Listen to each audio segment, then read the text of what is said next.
নমস্কার, আমার চ্যানেলে সবাইকে স্বাগত। আজকে আমি আপনাদের বানাতে শেখাবো কুমড়ো পাতার ভেটকি ভাপা।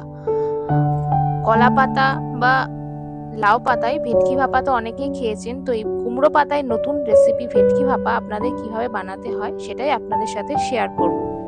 তা চলুন এরকম সুন্দর ভেটকি ভাপা কি করে বানানো যায় তার জন্য কি কি উপকরণ আমি ব্যবহার করেছি আপনাদের একটু দেখিয়ে দিই। তো দেখুন আমি কি কি উপকরণ নিয়েছি।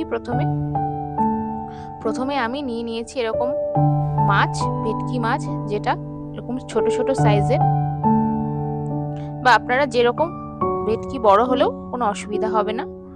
আর দেখুন আমি এখানে কি কি উপকরণ নিয়েছি: নুন, হলুদ, চিনি, এদিকে কাঁচা লঙ্কা চেরা, একটা গোটা কাঁচা লঙ্কা নিয়েছি, কিছুটা রসুন নিয়েছি অল্প করে,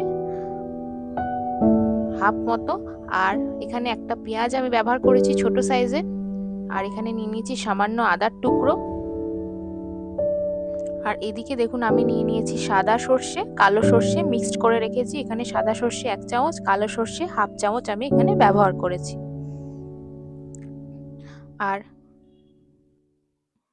দেখুন এখানে আমি নিচ্ছি গোটা পোস্ত, আর নিচ্ছি এখানে সর্ষের তেল, আর এখানে কুমড়ো পাতা আমি ব্যবহার করেছি, যেটা আমি ধুয়ে ভালো করে গোটা গোটা পাতাগুলোকে ধুয়ে আমি ভালো করে রেখে দিয়েছি।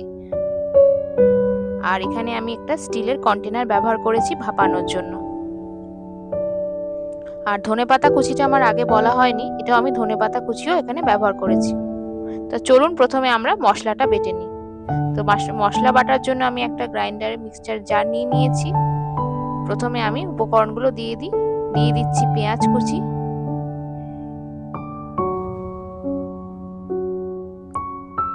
আদার টুকরো, এখানে দিয়ে দিচ্ছি রসুন, গোটা রসুন,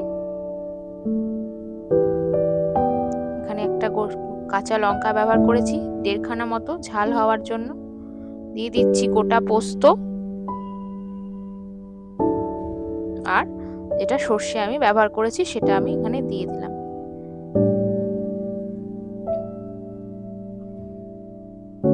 এবার এখানে খুব সামান্য জল দিয়ে আমরা এটাকে পেস্ট করে নেব। দেখুন আমার পেস্টটা রেডি হয়ে গেছে, খুব বেশি জলজলে হবে না, ঠিক এরকম ঘন ঘন হবে। তো এইভাবে পেস্টটা আমি তৈরি করে নিয়েছি। চলুন এবার আমরা মাখিয়ে নিই মাছটাকে।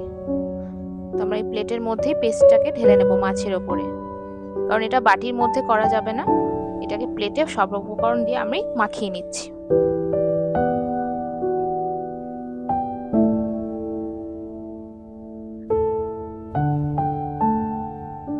এবার আমি বাকি উপকরণগুলো মিশিয়ে দিচ্ছি। দিয়ে দিচ্ছি আন্দাজ মতো নুন, যেহেতু মাছে নুন হলুদ মাখায়নি সেরকম আপনারা আন্দাজ করে নুনটা ব্যবহার করবেন, নুন আর হলুদ।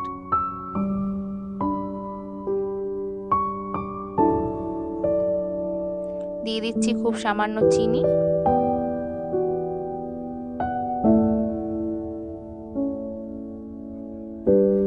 দিয়ে দিচ্ছি হাফ মতো ধনেপাতা কুচি,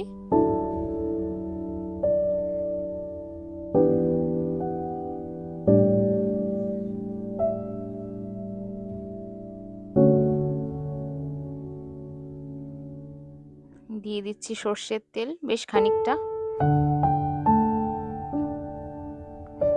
যেহেতু এটা ভাপা তাই সর্ষের তেলে ভালো হবে, তাই আমি সর্ষের তেল এখানে ব্যবহার করেছি। চলুন এটা আবার হাত দিয়ে ভালো করে এটাকে মাখিয়ে নিই, ভালো করে যাতে মাছের মধ্যে মশলাগুলো ঢুকে যায় সেভাবে আপনারা ভালো করে মাখিয়ে নেবেন। এভাবে মাছের গায়ে আমি ভালো করে মশলাগুলোকে ঢুকিয়ে দিচ্ছি।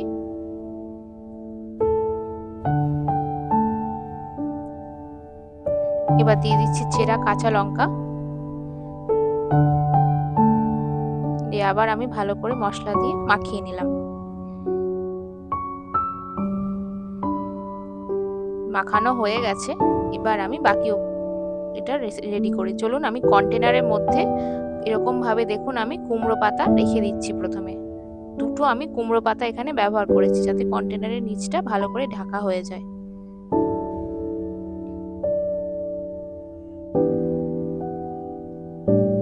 এইবার ওপর থেকে আপনারা মাছগুলো দিতে থাকবেন ঠিক পাতার ওপরে, যাতে কুমড়ো পাতার যে একটা স্মেল সেটা মাছের মধ্যে ঢোকে। এই জন্য আমি এখানে কুমড়ো পাতায় জিনিসটাকে ভাপিয়েছি।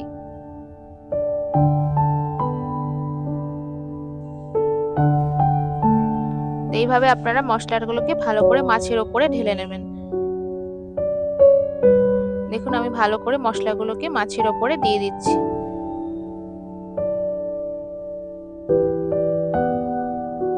এইভাবে মাছের গায়ে ভালো করে মাখিয়ে নেবেন মশলাগুলোকে।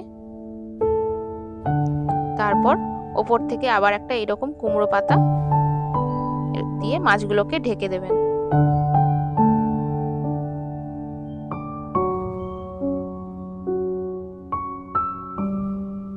এইভাবে কুমড়ো পাতা দিয়ে ভালো করে মাছগুলোকে আপনারা ঢেকে দেবেন। দুটো কুমড়ো পাতা আমি দিচ্ছি যাতে ভালো করে গন্ধটা মাছের মধ্যে ঢোকে। তারপর কন্টেনারের ঢাকনাটা আপনারা এইভাবে বন্ধ করে দেবেন। তাই দেখুন আমি একটা বড় পাত্রে জল গরম করতে দিয়ে দিয়েছি, আমার হয়েও গেছে। এবার আমি কন্টেনারটা ঠিক এইভাবে জলের ওপরে আমি দিয়ে দিলাম। এটাকে মোটামুটি 20 মিনিট মতো আপনারা মিডিয়াম আঁচে রেখে ভাপিয়ে নেবেন। এবার আমি ওপর থেকে একটা ঢাকনা দিয়ে দিচ্ছি যাতে এটা আরো ভালো ভাপানো হয়। তো আমার ভাপা তো রেডি হয়ে গেছে। দেখুন আমি ওপর থেকে পাতাগুলোকে সরিয়ে নিয়েছি।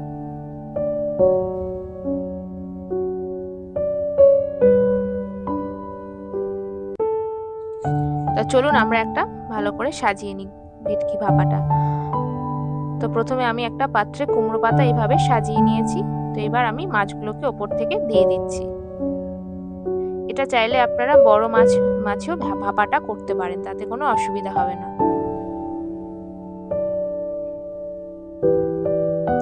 এইভাবে আমি ওপর থেকে মাছগুলোকে রেখে দিচ্ছি। খুব আস্তে আস্তে মাছগুলোকে তুলবেন, যেহেতু এটা ভাপা তো ভেঙে যাওয়ার চান্স থাকে।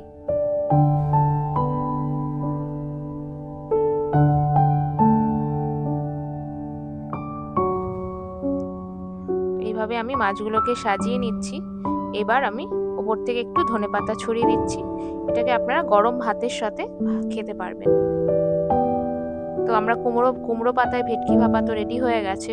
তো এইভাবে কুমড়ো পাতা দিয়ে আপনারা ভেটকি ভাপা বাড়িতে বানিয়ে খাবেন, আর আমাকে অবশ্যই জানাবেন যে এইটা কুমড়ো পাতায় খেতে কেমন হয়েছে। আমার রান্না এই পর্যন্তই। সকলে ভালো থাকবেন, সুস্থ থাকবেন। নমস্কার।